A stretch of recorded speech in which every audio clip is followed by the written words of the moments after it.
संसद सत्र से पहले हुई सर्वदलीय बैठक। सरकार ने कहा हर मुद्दे पर बहस के लिए तैयार।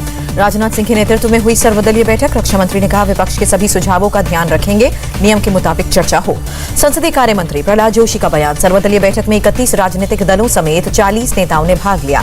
प्रहलाद जोशी की सभी दलों से अनुरोध, संसद के सुचारू रूप से संचालन में मदद करने को कहा।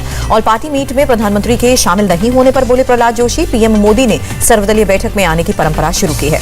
सर्वदलीय बैठक के बाद बोले कांग्रेस नेता मल्लिकार्जुन खड़गे। मीटिंग में 15 से 20 विषयों पर चर्चा हुई। बोले एमएसपी पर कानून बनना चाहिए। मल्लिकार्जुन खड़गे ने कहा सभी दलों ने एमएसपी और इलेक्ट्रिक बिल पर तुरंत कार्यवाही करने की मांग की है। आम आदमी पार्टी ने सर्वदलीय बैठक से वॉकआउट किया। संजय सिंह ने बैठक में नहीं बोलने देने का आरोप लगाया। सर्वदलीय बैठक में वाईएसआरसीपी ने प्रदर्शन के दौरान मारे गए किसानों को मुआवजा देने की मांग की। एमएसपी पर कानून बनाने की बात की।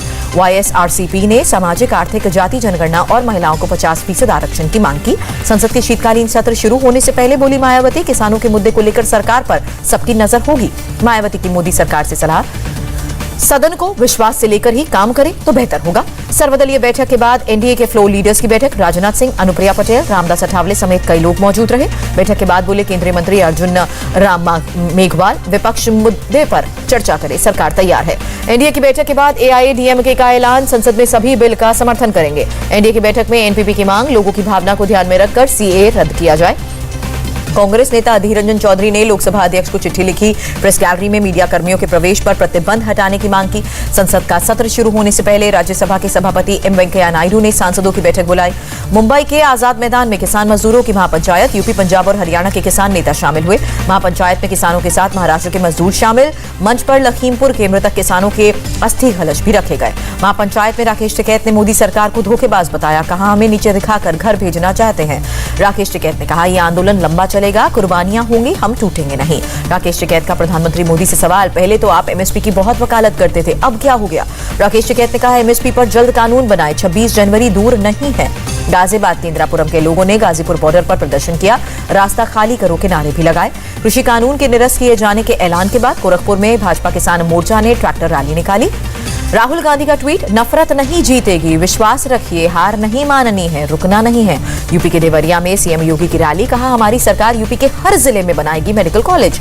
सीएम योगी ने कहा 70 साल में यूपी में सिर्फ 12 मेडिकल कॉलेजेस थे, पिछले 5 सालों में बनाए जा रहे हैं 33 नए मेडिकल कॉलेज। गोरखपुर में स्पोर्ट्स कॉम्पिटिशन के समापन समारोह में सीएम योगी ने हिस्सा लिया। कहा खेलो इंडिया प्रोग्राम का बेहतर रिजल्ट दिख रहा है। गोरखपुर के लोगों को सीएम योगी ने सौगात दी। 316 करोड़ से ज्यादा की 86 विकास परियोजनाओं का लोकार्पण और शिलान्यास किया।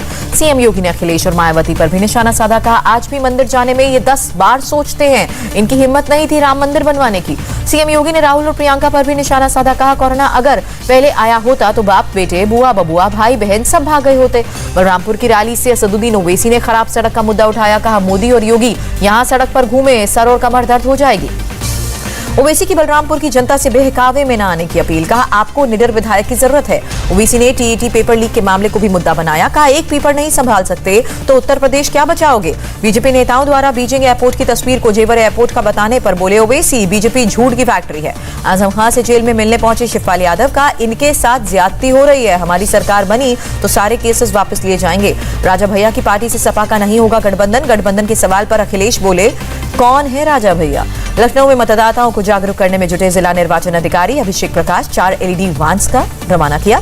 अभिषेक प्रकाश ने कहा जिले के मतदाताओं को वोटिंग राइट्स और मतदान करने के तरीकों के लिए जागरूक करना जरूरी।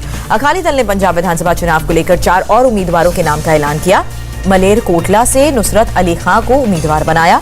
फिरोजपुर से रोहित बोहरा, कादिया से हुर इकबाल सिंह महल और हरगोबिंदपुरा से राजवीर सिंह चुनाव लड़ेंगे। पंजाब में अब शिक्षा के मुद्दे पर कांग्रेस और आम आदमी पार्टी में घमासान। बेहतर शिक्षा को लेकर दोनों पार्टियों में चैलेंज।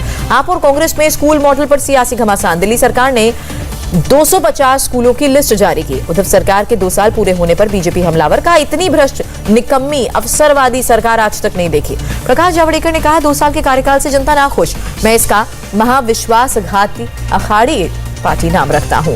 एलजेपी नेता चिराग पासवान ने सीएम नीतीश पर निशाना साधा। कहा बिहार पिछड़ा है तो उसके लिए नीतीश कुमार जी दोषी हैं। चिराग पासवान ने कहा बिहार में 50% से ज्यादा लोग गरीबी रेखा से नीचे हैं, ये लोग किस बात का जश्न मना रहे हैं? त्रिपुरा ने कहा चुनाव में बीजेपी की बंपर जीत, 334 सीटों में से 329 सीटों पर कब्जा किया। अगरतला नगर निगम के चुनाव में टीएमसी और लेफ्ट का सुपड़ा साफ, सभी 51 सीटों पर बीजेपी ने परचम लहराया। प्रधानमंत्री मोदी ने निकाय चुनाव में बम्पर जीत का श्रेय बीजेपी कार्यकर्ताओं को दिया। कहा, बिना थके जमीनी स्तर पर लोगों की सेवा की है। गृह मंत्री अमित शाह और बीजेपी अध्यक्ष जेपी नड्डा ने भी बीजेपी कार्यकर्ताओं को जीत की बधाई दी। असम के सीएम हेमंत बिस्वा शर्मा ने सीएम बिप्लब देब को बधाई दी। कहा, प्रधानमंत्री मोदी की दूरदर्शी सोच को जनता का समर्थन।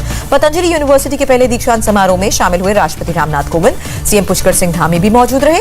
राष्ट्रपति रामनाथ कोविंद ने यूनिवर्सिटी के छात्र छात्राओं को पीएचडी की उपाधि दी, गोल्ड मेडल देकर सम्मानित भी किया। प्रधानमंत्री मोदी ने 83वीं बार मन की बात की। बोले, प्रधानमंत्री पद सेवा के लिए होता है, सत्ता में नहीं, सेवा में रहना चाहता हूं। आयुष्मान भारत योजना के लाभार्थियों से प्रधानमंत्री ने बात की। कहा, ना आज सत्ता में हूं, ना भविष्य में सत्ता में जाना चाहता हूं, सिर्फ सेवा करना चाहता हूं। बंगाल के नादिया में सड़क हादसे में मारे गए लोगों के परिजनों को प्रधानमंत्री राष्ट्रीय राहत कोष से 2-2 लाख रुपए और घायलों को 50-50 हजार रुपए मिलेंगे। गांधीनगर की अमूल डेयरी में बनेगा मेगा मिल्क पाउडर प्लांट। गृह मंत्री शाह ने उद्घाटन किया।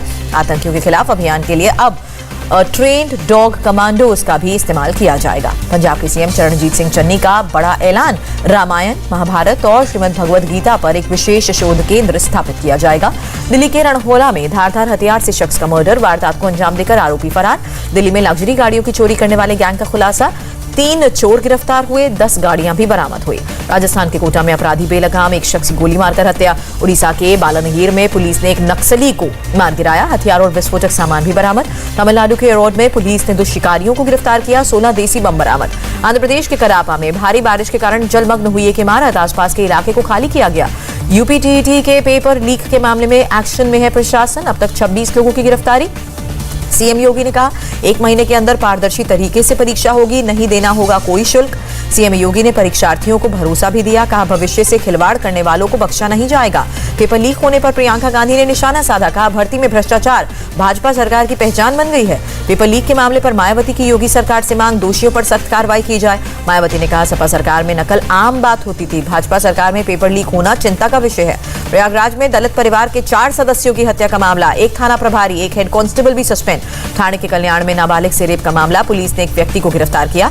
ओमिक्रॉन वेरिएंट को लेकर केंद्रीय गृह सचिव ने बैठक बुलाई। एक्सपर्ट समेत कई बड़े अधिकारी शामिल हुए। आपात बैठक में फैसला, अंतर्राष्ट्रीय उड़ानों को लेकर एसओपी की समीक्षा होगी। हाई रिस्क वाले देशों पर भी कड़ी नजर। ओमिक्रॉन वेरिएंट को लेकर केंद्र ने राज्यों को चिट्ठी लिखी। टेस्टिंग बढ़ाने और हॉटस्पॉट इलाकों में निगरानी बढ़ाने की अपील। ओमिक्रॉन वेरिएंट को लेकर बोले हरियाणा के सीएम खट्टर, वेरिएंट से निपटने के लिए तैयार, सभी जिला अधिकारियों को दिए कड़ी निगरानी के निर्देश। सीएम मनोहर लाल खट्टर ने कहा, कोरोना के हालात पर लगातार नजर बनी हुई है, संक्रमण में नहीं हुई वृद्धि। ओमिक्रॉन वेरिएंट को लेकर दिल्ली के डिप्टी सीएम की जनता से अपील, अनावश्यक भीड़ में इकट्ठा न करें। ओमिक्रॉन वेरिएंट के मद्देनजर एमपी सरकार का बड़ा फैसला, 100 की बजाय 50% क्षमता के साथ स्कूल खोलने के आदेश। एमपी में नहीं लगाया जाएगा लॉकडाउन, 1 दिसंबर को ऑक्सीजन प्लांट का किया जाएगा मॉक ड्रिल। ओमिक्रॉन वेरिएंट को लेकर महाराष्ट्र के सीएम उद्धव ठाकरे ने अधिकारियों के साथ बैठक की। संभावित खतरे से निपटने की तैयारियों की चर्चा। उत्तराखंड सरकार का अधिकारियों को निर्देश, अफ्रीकी देशों से आने वालों को आइसोलेट कर कोविड टेस्ट भी करें। देश में कोरोना के 10,000 से कम मामले, पिछले 24 घंटे में 8,774 केसेस सामने आए, 621 लोगों ने जान गंवाई। थाने के ओल्ड एज होम में रहने वाले 62 लोग कोरोना संक्रमित, सभी का सिविल हॉस्पिटल में इलाज जारी। केरल में कोरोना के 4,350 नए केसेस, बीते 24 घंटे में 5,500 से ज्यादा लोग रिकवर। महाराष्ट्र में कोरोना के 832 नए केसेस, बीते 24 घंटे में 33 लोगों की मौत। कर्नाटक में बीते 24 घंटे में कोरोना से 315 लोग संक्रमित, 2 की मौत। दिल्ली में कोरोना के 32 नए केसेस, बीते 24 घंटे में 1 संक्रमित की जान गई। ट्रैवल बैन के फैसले को दक्षिण अफ्रीका ने गलत बताया। ओमिक्रॉन वेरिएंट की वजह से 18 देशों ने बैन लगाया है। कोरोना के नए वेरिएंट के मद्देनजर ब्रिटेन सरकार का फैसला, मंगलवार से सार्वजनिक जगहों पर फेस मास्क अनिवार्य। दक्षिण अफ्रीका से ऑस्ट्रेलिया के सिडनी पहुंचे 2 व्यक्ति ओमिक्रॉन वेरिएंट से संक्रमित पाए गए, दोनों फुली वैक्सीनेटेड हैं। भारत, श्रीलंका और मालदीव के नौसेना का साझा अभ्यास, हिंद महासागर में सुरक्षा और आपसी सहयोग बढ़ाना मकसद। 7.5 की तीव्रता के जबरदस्त भूकंप से हिला उत्तरी पेरू। ऐतिहासिक चर्च का एक हिस्सा जमींदोज हुआ। कानपुर टेस्ट में भारत ने दूसरी पारी में 234 रन पर पारी घोषित की। 284 रन के टारगेट के जवाब में न्यूजीलैंड ने 1 विकेट खोकर 4 रन भी बनाए। वृद्धमन साह ने नाबाद 61 रन बनाए। बैटिंग कोच विक्रम राठौर ने साह की तारीफ की। और गोवा की राजधानी पणजी में 52nd IFFI अवार्ड का रंगारंग समापन हुआ।